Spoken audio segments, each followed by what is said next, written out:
Mala's food ব্লগে আপনাদের সবাইকে স্বাগত রইল। আজকে আমি আবার একটা আপনাদের জন্য খুব অতি পছন্দের রেসিপি, সেটা হচ্ছে দই বড়া রেসিপি। আর আমি তার জন্য কি কি নিয়েছি আপনাদেরকে তো দেখাবই, আর তার সঙ্গে থাকবে কিছু টিপস অ্যান্ড ট্রিক্স।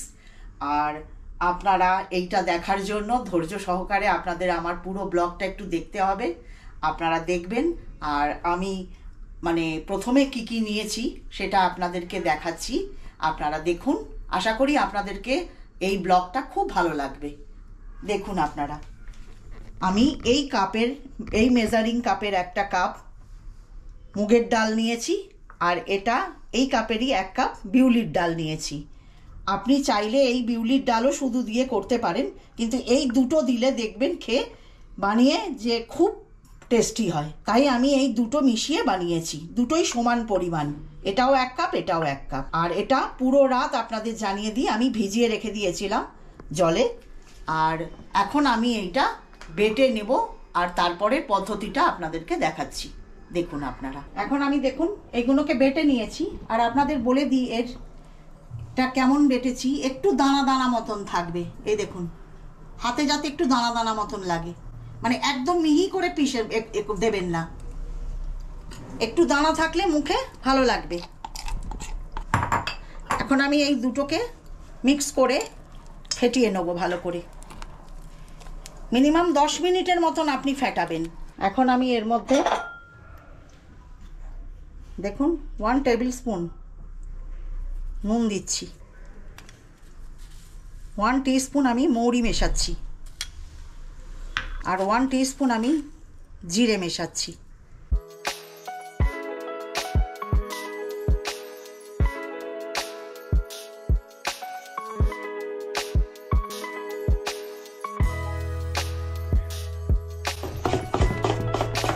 দেখুন এইটা একদিকে ফেটাবেন এইভাবে, আমি যেভাবে করছি দেখুন, এইভাবে নিয়ে এইভাবে, আর মিনিমাম 10 মিনিট ফেটাবেন। আপনারা নিজেরাই বুঝে যাবেন, দেখবেন একদম ফোমের মতন হয়ে উঠে আসবে, তখন বন্ধ করবেন।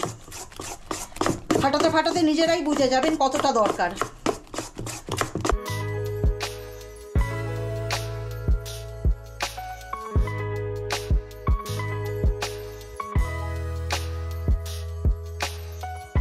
দেখুন আমি হাফ টিস্পুন খাবার সোডা নিয়েছি, সেটা মাখিয়ে নেব।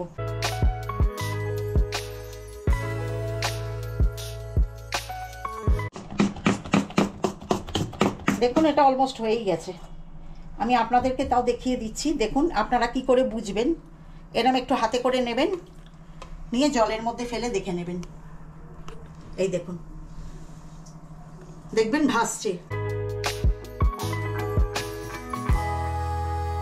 এখন দেখুন আমি তেলটা গরম হতে দিয়েছি, কিন্তু তেলটা একদম লোতে দেবেন, যাতে এটা দেওয়ার সময় পুড়ে না যায়।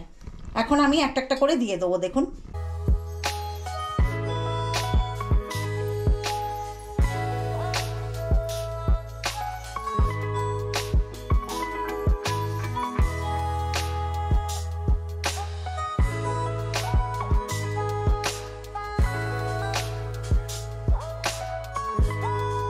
দেখুন স্লো আছে, এইভাবে করতে থাকবেন, না হলে ভেতরটা কাঁচা থাকবে, ওপরটা জ্বলে যাবে। এইভাবে হালকা হালকা করে করতে থাকবেন। এই দেখুন ও অটোমেটিক ফুলতে থাকবে।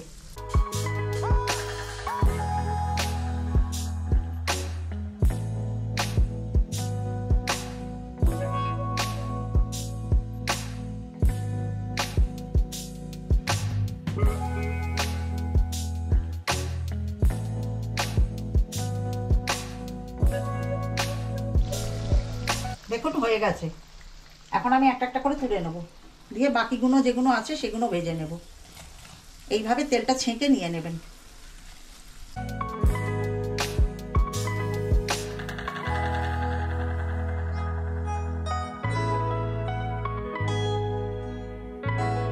ততক্ষণ আপনাদের দেখিয়ে দিই, এইটার জন্য দই বড়াটা বানানোর জন্য দেখুন একটু শুকনো মশলা লাগবে আমার, ভাজা মশলা। আমি জিরে নিয়েছি 1 টেবিল স্পুন, 1 টেবিল স্পুন আমি ধনে নিয়েছি, আর 3খানা শুকনো লঙ্কা নিয়েছি। দিয়ে এটা 2 মিনিট এটা সেঁকে নেব, সেঁকে মিক্সিতে গুঁড়িয়ে নেব। দেখুন জিরে ধনে আর শুকনো লঙ্কা যেটা আমি শুকনো খোলায় ভেজে গুঁড়ো করে রাখলাম সেই মশলাটা আপনাদের দেখিয়ে দিই। আমার গুঁড়ো হয়ে গেছে। এখন আমি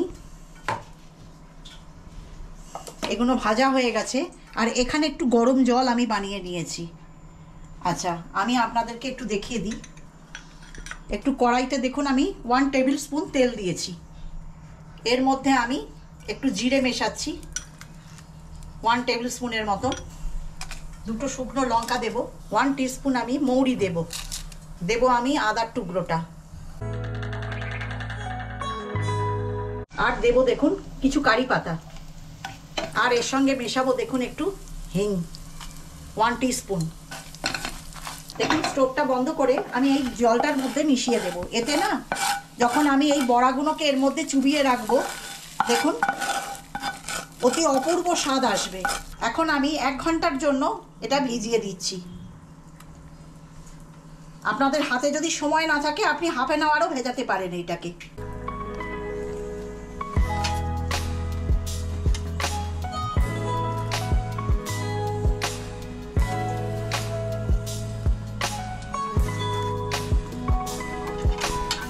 এটা অবশ্যই করবেন, দেখবেন কি অপূর্ব স্বাদ আসবে। আর এইভাবে করে আমাকে আপনারা কমেন্ট লিখে জানাতে ভুলবেন না। এইভাবে বানাবেন আর ঘরে করে খাবেন, দেখবেন অতি অপূর্ব স্বাদ। দেখুন এরকম একটা ঢাকা দিয়ে আপনি এটা বন্ধ করে রেখে দেবেন। যেহেতু এটা গরম জল খুব তাড়াতাড়ি হয়ে যাবে। আপনাদেরকে দেখুন আমি তেঁতুলের চাটনিটা কিভাবে করতে হয় দেখাচ্ছি। আমি এই তেঁতুলটা নিয়ে দেখুন 1 ঘন্টা ভিজিয়ে রেখেছিলাম একটু উষ্ণ গরম জলে। দেখুন এইভাবে কাতটা বেরিয়ে গেছে অলমোস্ট। এখন আমি এটা এর মধ্যে দিয়ে আপনাদের দেখাচ্ছি। এইভাবে ছেঁকে নেব, তাহলে ওর পুরো পাল্পটা বেরিয়ে যাবে।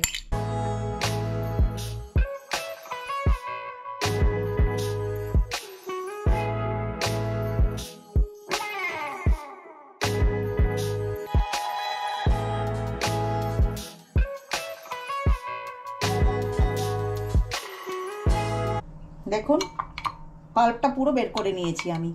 এখন আপনাদের জানিয়ে দিই, আমি এটা খেজুরের গুড় নিয়েছি 100 গ্রাম, নিয়েছি মৌরি 1 টেবিল স্পুন, 1 টিস্পুন আমি এটা গুঁড়ো আদা নিয়েছি। দেখুন এটা নিয়েছি রোস্টেড জিরে গুঁড়ো 1 টেবিল স্পুন, লাগবে একটু বিট নুন, আর এটা হচ্ছে শুকনো লঙ্কার গুঁড়ো। এখন আমি আপনাদেরকে একটু অয়েল দিয়ে এর মধ্যে দেখাচ্ছি। এখন আমি দেখুন মৌরিটা দিয়ে দিচ্ছি।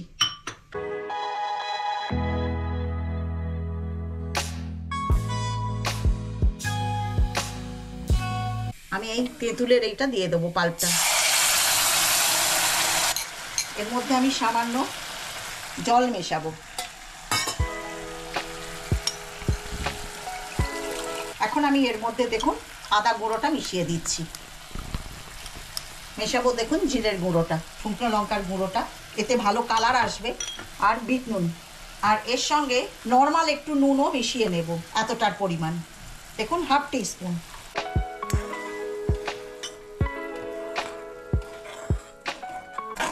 দিয়ে আমি গুড়টা মেশাবো। দেখুন এটা কন্টিনিউ নাড়তে থাকবেন, নাহলে নিচেটা ধরে যেতে পারে। আর এটা হচ্ছে টক ঝাল মিষ্টি সব রকম মানে পুরো ব্যালেন্সে।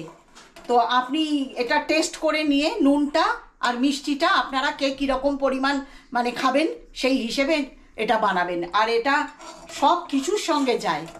আপনারা এরমভাবে ঘরে বানিয়ে রেখে দেবেন, এটা ঠান্ডা করে ফ্রিজে রেখে দেবেন, দেখবেন 6 থেকে 9 মাস আপনারা অনায়াসে খেতে পারবেন, এটা কোনো খারাপ হবে না। এইভাবে দেখুন এটা একটা গ্লসি ভাব আসবে, তখন আপনারা বন্ধ করে দেবেন। এটা ফুটুক, আমি আপনাদের দেখাচ্ছি। দেখুন দেখলেন তো অনায়াসে বানানো যায় ঘরে এইভাবে।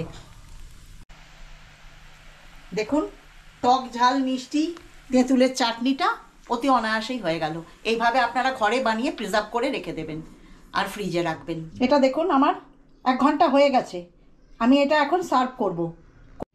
এরম হাতে করে দেখুন হালকা হাতে একটু চিপবেন, দিয়ে এরমভাবে রাখবেন।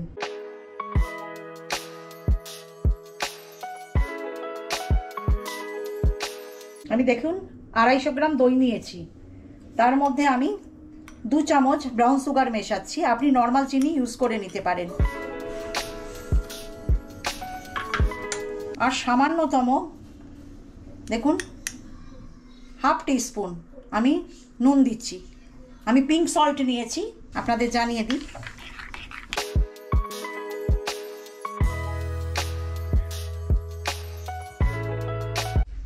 এখন দেখুন দইটা খুব ভালোভাবে মেশাবেন।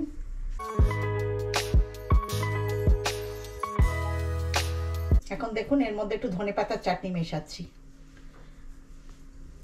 আর ধনেপাতার চাটনি আমার আগের রেসিপিতেও দেখানো আছে, আপনারা দেখে নেবেন, আমার ডেসক্রিপশন বক্সে দেওয়া থাকবে।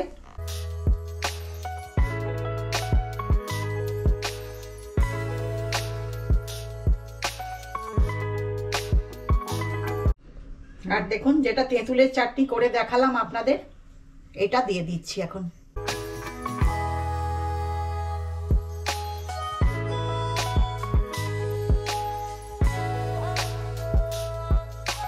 আপনারাও এইভাবে ঘরে করে খাবেন, অতি সুস্বাদু একটা রেসিপি। আর যে মশলাটা দেখুন আমি করলাম, ওই গুঁড়ো মশলাটা আমি মিশিয়ে নিচ্ছি। এটাও অবশ্যই করে দেবেন। আর এটা হচ্ছে চাট মশলা, এটাও একটু মিশিয়ে দিচ্ছি আমি। আর আমি দেব দেখুন এটা ঝুরি ভাজা। এই হলো আমার দই বড়ার রেসিপি।